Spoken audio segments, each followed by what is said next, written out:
நல்ல பழக்கம். அவர் ஒரு 30 வருஷத்துக்கு முன்னாடி அங்கே ஸ்டேடியத்துக்கு வந்தார். இப்போ நாங்கள் விளையாடிட்டு இருந்தோம்.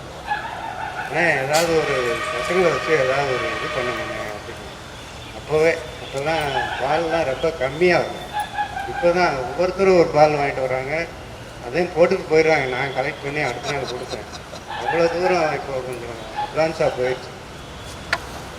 அப்போது உடனே ஒரு 1000 ருபீஸ் கொடுத்து பால் வாங்கிக்குவீங்க அப்படின்னு அப்போவே அவர் விதை போட்டார். அதுக்கு ஒரு சரியான ஆள் தேர்ந்தெடுக்கிறது நம்ம சுரேஷ் சார். சுரேஷ் ஸ்டேடியத்தில் தான் இருப்பார். ஸ்டேடியத்தில் நீங்கள் விளையாடுறது பூரா கம்ப்ளீட்டாக ஃபோட்டோ எடுத்து பப்ளிஷ் பண்ணிட்டு இருப்பார். அதோடைய ஆர்வம் இவ்வளோ தூரம் அவருக்கு பூபதி சார் எவ்வளோ தான் இன்வெஸ்ட் பண்ணாலும் அதை ஒரு கிரியேட்டிவாக பண்ணுறாரு பாருங்கள் சுரேஷ்குமார். இவ்வளோ பேரையும் கலெக்ட் பண்ணி வீடியோவில் எல்லாமே போட்டு இன்றைக்கி நடந்த நிகழ்வு நாளைக்கு வீடியோவில் வந்துடும். இதெல்லாம் ஒரு பூஸ்டப் தான். இப்போது நல்ல கேம் நல்ல அட்வான்ஸாக ஆயிடுச்சு. முன்னாடி இருந்து ஸ்டாண்டர்டுன்னு சொல்லுவாங்க. இப்போது ஒவ்வொரு மேட்ச்லேயும் ஒவ்வொரு பிளேயரும் டங்க் அடிக்கிறான். அப்போது ஒரு டோர்னமெண்ட்டில் ஒருத்தந்தான் டங்க் அடிப்பான். அவ்வளோ தூரம் இப்போது அட்வான்ஸு டெக்னாலஜி ஆயிடுச்சு.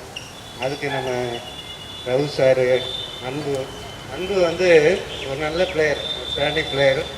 கால சூழ்நிலைனால நான் விஜயா பேங்க்லேருந்து இங்கே வந்துட்டேன். இன்னும் ஜாப்பில் இருந்துக்கிட்டே பண்ணியிருக்கலாம். அது ஒரு கேம் வெறினால இந்த பசங்களுக்கு சொல்லிக் கொடுக்கணும் அப்படின்ட்டு ஒரு நல்ல செலெக்ஷன் சார் ரகு பாண்டியன்.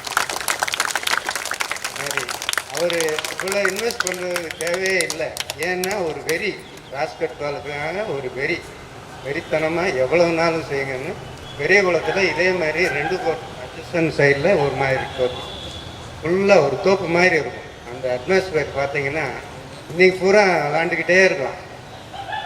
இங்கே கிட்டத்தட்ட ரஞ்சித் சார் எல்லாமே இந்த கிரவுண்டை மெயின்டைன் லாஸ்ட்டு மந்த்து ஒரு டோர்னமெண்ட் நடத்தினாங்க. வெங்கடேசன், ரஞ்சித் சார், மகேசன் ரொம்ப கிராண்டாக பண்ணாங்க. இது இந்த கிரவுண்டை மெயின்டைன் பண்ணுறதுக்கு ரொம்ப கஷ்டம். இது இவ்வளோ தூரம் ஒரு கிரவுண்டை பண்ணி இதே மாதிரி பெரிய குளத்தில் நீங்கள் யாராவது சான்ஸ் கிடைச்சா போய் பாருங்கள். அந்த கிரவுண்டு நிழல் வெயிலே வராது. வெயில் அடுத்த கிரவுண்டு போயிடலாம் நிழல். அவ்வளோ அருமையாக ஒரு தோப்பவே அவருடைய சொந்த தோப்பை ஒரு சுப்ராஜ் சாரை வச்சு நல்லா டெவலப் பண்ணிவிட்டு தேனி தமிழ்நாடு ஸ்டேட்டில் ஒவ்வொரு பையனும் வந்துக்கிட்டு இருக்கான் செலெக்ஷன். அது மாதிரி இங்கேயும் செலெக்ஷனில் வந்துக்கிட்டே இருக்கலாம். அதுக்கு அவருடைய முயற்சி, சுரேஷ், அன்பு இவங்களுடைய தூண்டுதல்னால மென்மேலும் நல்ல பிளேயர்ஸை வர்றதுக்கு வாழ்த்துக்கள். சிபி, அவர் பூபதி எல்லாமே அந்த சென்ட் மேரிஸ் படம் திருமலை இவங்கெல்லாம் பெஸ்ட்டு பிளேயர்ஸ் அந்த காலத்தில். இந்த காலம்னா ஒரு 76, 79, 74 நான் 75லே நான் மதுரை டிஸ்ட்ரிக்ட் ஆடினேன். அப்புறம் Madurai university, Indian university, Tamil Nadu state ஆடினேன்.